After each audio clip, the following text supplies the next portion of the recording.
आध्यात्मिक गुरु और art of living के संस्थापक श्री श्री रविशंकर जी प्रयागराज महाकुंभ में हैं, हमारे साथ हैं, उनसे बात करते हैं। 40 से 45 करोड़ लोगों का समागम हो रहा है यहाँ पर। आप 2 दिन से प्रयागराज में हैं, कौन सा बड़ा संदेश यहाँ से देने जा रहे हैं जिसका असर पूरी दुनिया में जाए, पूरे भारतवर्ष में जाए, सभी सनातनियों पर जाए? देखिए, मैंने पहला कुंभ यहाँ पर 80 के दशक में किया था, तो 4 बार यहाँ हमने महाकुंभ में शामिल हुए हैं। मैं कहूँगा इस बार जो आयोजन है, बृहत आयोजन, ऐसे कभी नहीं हुआ। जितनी सुविधाएं इस बार मुझे देखने को मिला, ये तो बहुत अद्भुत है। दूसरी बात है, गंगा का पानी उन दिनों में, पिछले कुंभ में भी इतना साफ नहीं था, स्वच्छ नहीं था। आज पानी से ये लगता है कि स्नान कर सकते हो। स्वच्छता है और कर्मचारियों की व्यवस्था अच्छी है सब जगह। सड़क की और अधिक फैला दिया गया। पहले तो यहाँ तक चूसी तक नहीं था। पहले कुंभ तो वहीं का वहीं समाप्त होता, तो उतना ही संगम के आसपास ही रहा। अब क्षेत्र को विस्तार कर दिया, इसलिए भी सुविधा हुई। एक तरह से लोगों को चलना पड़ता था, मगर मैं कहता हूँ ये स्वास्थ्य के लिए अच्छा है। आजकल जो लोग घर में भोजन कर के बैठे रहते हैं, उनके लिए कुंभ में आके 10 बार चले तो स्वास्थ्य के लिए अच्छा है। और सब तरह की सुविधाएं सरकार दिए ही हैं। व्यवस्थाओं से पूरी तरह संतुष्ट हैं। सरकार भी दावा कर रही है कि आयोजन बहुत दिव्य और भव्य है, लेकिन 4 दिनों पहले एक बहुत दुखद घटना यहाँ पर। हाँ, ये दुखद घटना हुई है। एक मैं कहते जैसे कहते हैं ना, एक तरह नजर लग गया है जैसे। इसमें सावधानी बरतनी चाहिए। अधिकारी वर्ग तो काफी उनका अपना प्रयत्न कर रहे हैं। देखिए, जब तक जनता सहयोग नहीं करेगी, कोई भी काम सुचारू रूप से हो नहीं सकता। अब सबको वो एक ही जगह जाके स्नान करना, 5 करोड़ लोग, भगदड़ मच जाएगी। तो इसलिए हम अपील किए हैं, संगम माने 15 किलोमीटर की पूरी क्षेत्र को संगम कहते हैं, तो कहीं पर भी स्नान कर लीजिए। गंगा में किसी भी को नहीं पड़े, जमुना जी के, तो उतना ही फल मिलेगा। हमें वो सोचना चाहिए। ये एक दुर्घटना हो गई है, इससे सबको सीख मिली है। वो भी रात को हुई, रात को 2 बजे देखिए, अमावस्या खाली रात को। और अधिकारी वर्ग भी, पुलिस और दिन भर लगे रहे, 2 दिन से लगे रहे। वो भी, उनको भी विश्राम चाहिए, वो भी तो मनुष्य ही है ना। और रात को थोड़ी बहुत ऐसे हो गई, तो आप लोगों से बाकी सब चीजें चल पड़ी है। ऐसी दुर्घटना पहले भी हुई है, मगर 100 से ज्यादा लोग ब्रिज कोलैप्स होके नदी में चले गए। हरिद्वार में हम थे उस वक्त। आप लोगों से अपील कर रहे हैं कि वो नियमों का पालन करें, सारे लोग संगम पर ही फोकस ना करें, गंगा जी का जो भी घाट हो वहां स्नान कर लें। लेकिन जो घटना हुई उसने कलंक तो लगा दिया है। नहीं, देखिए, कुछ हो गया है, दुर्भाग्यपूर्ण घटना, मगर उनके लिए काफी एक राहत के लिए भी यहाँ मुख्यमंत्री जी ने बहुत आगे बढ़ के किया। उनके दिल में दर्द है इस बात की। कल हम मिले थे मुख्यमंत्री आदित्यनाथ योगी जी से।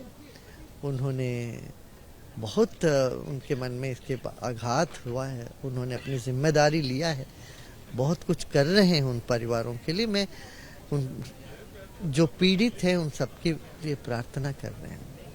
गुरुजी, आपकी मुलाकात मुख्यमंत्री योगी आदित्यनाथ जी से हुई। जिस कार्यक्रम में, जिस जगह मुलाकात हुई, उन्होंने एक इशारा किया कि इस भगदड़ के पीछे कोई बड़ी साजिश हो सकती है। जो है वो संतों ने धैर्य दिखाया है, संतों का धैर्य टूटना नहीं चाहिए। आपको भी लगता है? देखिए, ये तो इंटेलिजेंस वालों का काम है, वो लोग बताएंगे इसमें कोई साजिश है कि नहीं। मगर ये एक बात अवश्य मैं जनता से अनुरोध करूंगा, पालन करें, शासन को पालन करें, अनुशासित रहें। कि देखिए, हमारे समाज में दौड़ने का, भगदड़ मचाने का ये एक बना हुआ है पहले से कल्चर। हम वो जर्मन लोग जैसे नहीं है जो अपनी एकदम पालन करेंगे, जापानीज जैसे नहीं है। हमारे देश में एक आत्मीयता मित्रता भाव अधिक होने के वजह से भी हो सकता है हम लोग आगे ये घुसने लगते हैं। जिन लोगों ने अपने परिवार को खोया, निश्चित तौर पर उनकी पीड़ा समझी जा सकती है। आपने भी हाथ जोड़कर विनम्र श्रद्धांजलि दी है। लेकिन ऐसे मौके पर जो संत महात्मा, कथावाचक, गुरु जब ये कहें कि लोग मरे नहीं हैं, यहाँ पे मोक्ष मिल गया है, तो वो तो उनकी पीड़ा को और बढ़ाता है। नहीं, ऐसा बोलना नहीं। अच्छा ठीक है, देखिए किसी किसी का समझाने का तरीका अलग हो सकता है। जैसे काशी में मृत्यु हो तो मोक्ष बोलते हैं, ऐसे प्रयागराज में किसी की भी मृत्यु होती है, वो शब्दों की खेल है। ये शब्दों के जाल में नहीं फंसना चाहिए।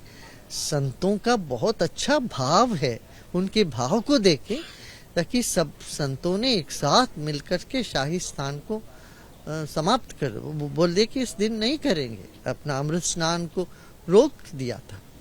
ये तो बड़ी बात है। एक परंपरा की पद्धति को उन्होंने कहा हम लोग नहीं जाएंगे आज। फिर शाम को जाके जब स्थिति शांत हुई तब जाके संतों ने स्नान किया। संतों के दिल में इसके बारे में दर्द है, तो कोई ऐसे उनको गलत समझे तो वो मैं कहूँगा वो अपना समझ को ठीक करिए। वो कभी ये नहीं सोचेंगे कि तुम आपकी असंवेदनशील नहीं है। संत जो भी होते हैं वो बहुत ज्यादा संवेदनशील होते हैं। धीरेन्द्र शास्त्री जी ने जिस तरीके से, आपने यही कहा ना कि तरीका गलत हो सकता है, तो जो तरीका था उससे पीड़ित परिवारों का कहना था कि हमें और दुख पहुंचे। हाँ, मैं कहूँगा पीड़ित परिवारों को, देखिए अब इन बातों को दिल में मत लीजिए, ठीक है ना। किसी के मुंह से कोई शब्द निकल गया, मगर उनके हृदय में, किसी के हृदय में, धीरेन्द्र जी के हृदय में आपके प्रति कोई ऐसा भाव नहीं है, ताकि वो अभी युवा है, बहुत अच्छा वो कथा वाचन कर रहे हैं, समाज का अच्छा एक उद्धार कर रहे हैं, लोगों को एक हौसला दे रहे हैं, तो उनके दिल में ऐसी भाव तो नहीं है, ऐसे मैं समझता हूँ। जो भी बोले हों, मगर आप किसी की बातों को ऐसा लेकर के दुख की मत होना। शब्दों को ना लिया जाए, भावनाओं को देखा जाए। हाँ, शब्दों के परे भावना है वो देखने। एक प्रश्न और है कि तमाम संत महात्मा यहाँ पर जुटे हुए हैं, सनातन बोर्ड की मांग लगातार की जा रही है, भारत को हिंदू राष्ट्र घोषित किए जाने की मांग की जा रही है। आप इन दोनों मुद्दों पर क्या सोचते? देखिए हमारी संस्कृति ही ऐसा है। यहाँ देखिए अनेकता में एकता, एकता में अनेकता दिखती है। इतने सारे मत है, संप्रदाय है, हजारों करोड़ों लोग अलग अलग संप्रदाय को मानने वाले हैं।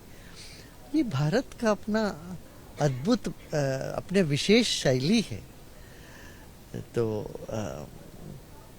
इसी पर हमें जोर देना चाहिए। एक जगह हम वक्फ बोर्ड की जो समस्याएं हैं उसको सुधारने की चेष्टा कर रहे हैं। सनातन के संत सब एकत्रित है ही हैं, वो देखेंगे कैसा क्या होता है। एक अंतिम प्रश्न ये है, क्योंकि आपके पास समय कम है, अयोध्या में रामलला के भव्य मंदिर का निर्माण हो चुका है।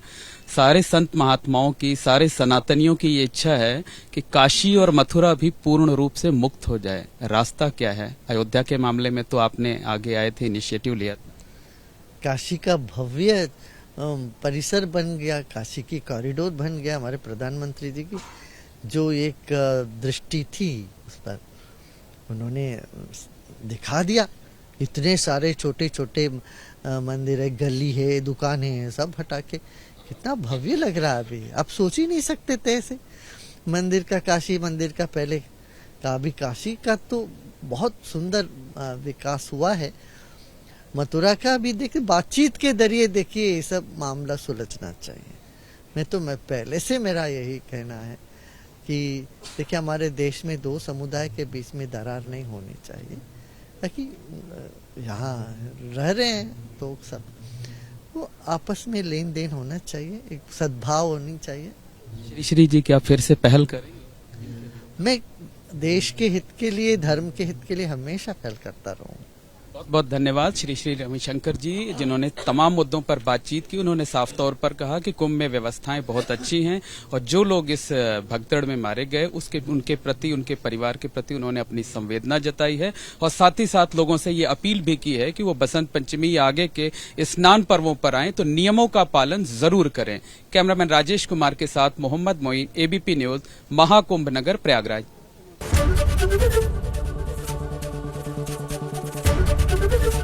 एबीपी गंगा, खबर आपकी, जुबान आपकी।